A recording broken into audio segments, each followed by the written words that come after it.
नमस्कार, जय हिंद, वंदे मातरम। आप सभी को स्वागत है आप सभी का फिर से सरकारी एग्जाम फाइटर यूट्यूब चैनल में। दोस्तों, अगर आप लोग एसएससी एमटीएस की तैयारी कर रहे हैं तो क्लास की बहुत ज़्यादा महत्वपूर्ण हो जाती है।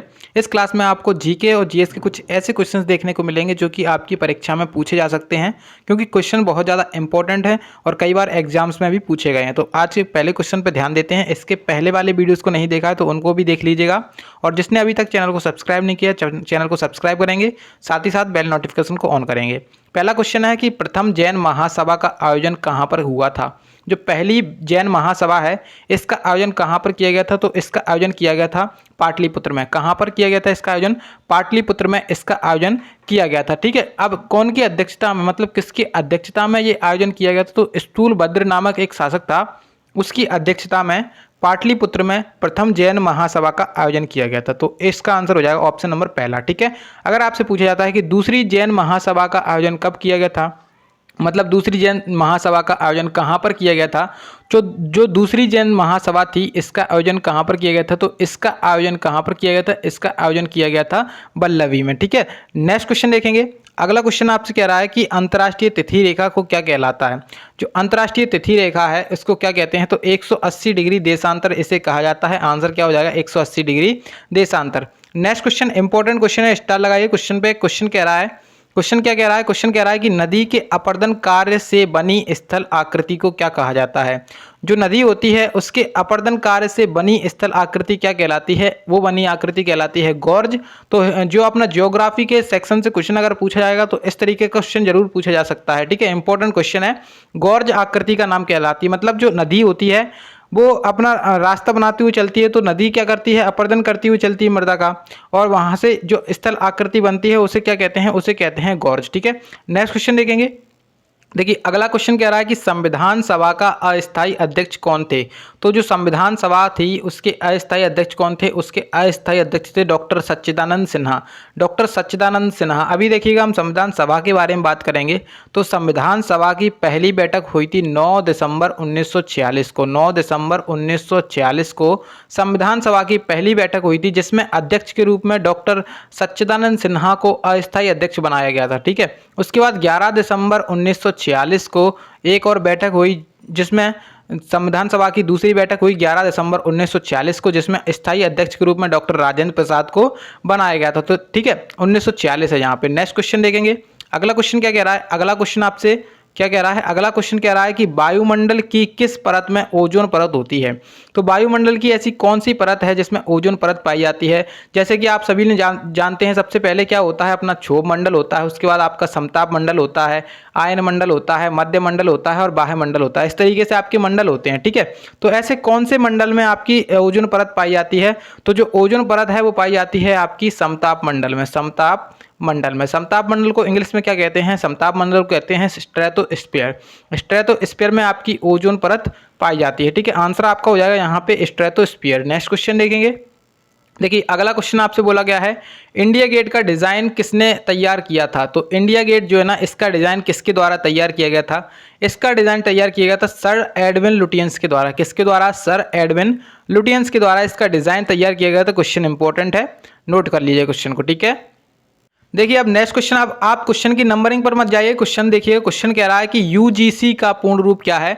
तो जो यूजीसी है इसका फुल फॉर्म क्या है? यूजी और सी, इसका फुल फॉर्म क्या है? इसका फुल फॉर्म होता है यूनिवर्सिटी ग्रांट्स कमीशन। इसका फुल फॉर्म होता है यूनिवर्सिटी ग्रांट्स कमीशन। इंपॉर्टेंट है ये। ठीक है, इंपॉर्टेंट है, नोट कर लीजिएगा इस क्वेश्चन में। नेक्स्ट क्वेश्चन देखेंगे। अगला क्वेश्चन कह रहा है कि बनारस हिंदू विश्वविद्यालय की स्थापना किसके द्वारा की गई थी। बनारस हिंदू विश्वविद्यालय जो है ना, इसकी स्थापना किसके द्वारा की गई थी? तो जो मदन मोहन मालवीय थे इनके द्वारा बनारस हिंदू विश्वविद्यालय की स्थापना करी गई थी। इंपॉर्टेंट क्वेश्चन है, वाराणसी में ये स्थित है। ठीक है, अगला क्वेश्चन देखिएगा। ये क्वेश्चन भी बहुत ही ज्यादा महत्वपूर्ण है, जो कि आपके संविधान पॉलिटी से पूछा जा सकता है। इस क्वेश्चन में आपसे बोला गया है, संपत्ति के अधिकार को मौलिक अधिकारों की सूची से किसके शासनकाल के दौरान हटाया गया। क्वेश्चन थोड़ा घुमाया जरूर गया है, लेकिन इंपॉर्टेंट क्वेश्चन है। ऐसे ही आपसे एग्जाम में भी घुमाने वाला है कि जो संपत्ति का अधिकार था उसको मौलिक अधिकारों की सूची से हटा करके संविधान के किस संशोधन के द्वारा।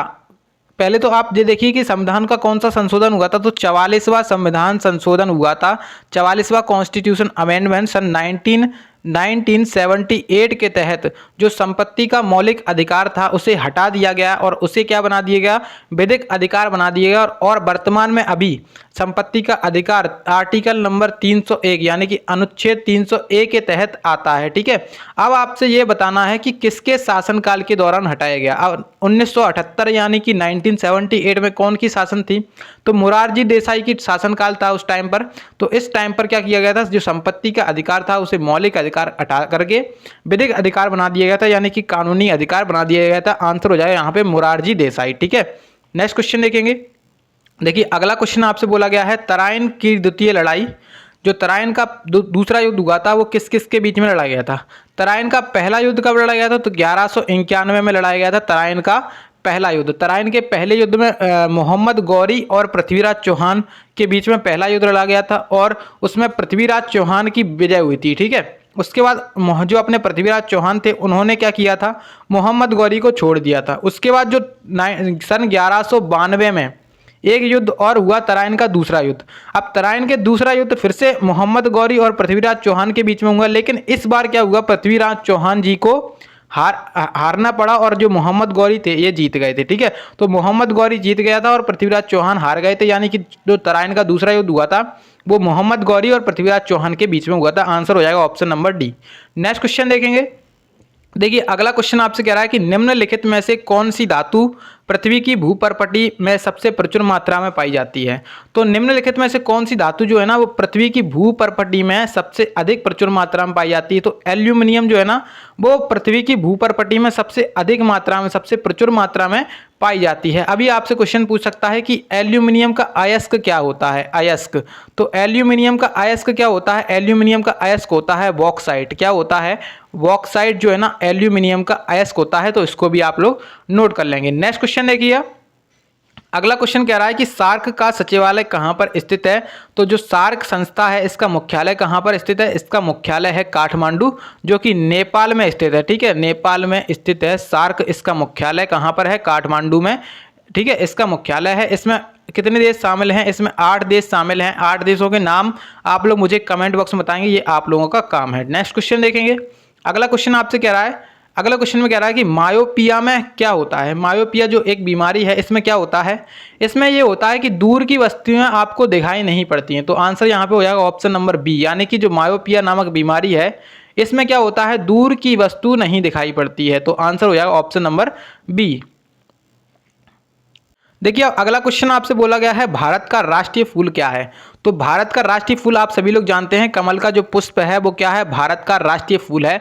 लेकिन आपसे क्वेश्चन में ऐसे पूछ सकता है कि जो भारत का राष्ट्रीय फूल कमल है इसका साइंटिफिक नाम यानी कि वैज्ञानिक नाम क्या है, वो आपसे क्वेश्चन में पूछ सकता है। तो इसका वैज्ञानिक नाम है नेलम्बो न्यूसीफेरा गैटर्न। क्या नाम है इसका, नेलम्बो न्यूसीफेरा गैटर्न। ठीक है, न्यूसीफेरा गैटर्न। ठीक है, गैटर्न। तो इसको याद कर लीजिएगा, इंपॉर्टेंट है। नेलम्बो न्यूसीफेरा गैटर्न जो कमल है अपना, इसका वैज्ञानिक नाम है। ठीक है, अगला क्वेश्चन देखेंगे। देखिए अगला क्वेश्चन आपसे कह रहा है कि वह बेरोजगारी तब बढ़ती है जब वहाँ व्यावसायिक गतिविधि में एक सामान्य मंदी होती है, तो उसे किसके रूप में जाना जाता है। तो यहाँ पे क्वेश्चन इंपॉर्टेंट क्वेश्चन है और घुमावदार क्वेश्चन है, ऐसे क्वेश्चन ज़्यादा पूछता है एसएससी। तो यहाँ पे जो आंसर हो जाएगा इसका हो जाएगा चक्रीय बेरोजगारी। चक्रीय बेरोजगारी क्या हो जाएगा, इसका एकदम करेक्ट आंसर हो जाएगा। ठीक है, चक्रीय बेरोजगारी क्या हो जाएगा, करेक्ट आंसर। देखिए जब व्यावसायिक गतिविधियां या व्यवसाय में सामान्य मंदी आरंभ होती है तो उसे क्या कहते हैं, चक्रीय बेरोजगारी है उससे उत्पन्न होती है। ठीक है, तो आंसर यहाँ पे चक्रीय बेरोजगारी हो जाएगा। ठीक है, अब देखिएगा अगले क्वेश्चन को। नेक्स्ट क्वेश्चन आपसे क्या कह रहा है, नेक्स्ट क्वेश्चन कह रहा है कि अंतर्राष्ट्रीय योग दिवस किस दिन मनाया जाता है। जो अंतर्राष्ट्रीय योग दिवस यानी कि इंटरनेशनल योगा डे है वो किस तारीख को मनाते हैं, 21 जून एकदम करेक्ट आंसर हो जाएगा।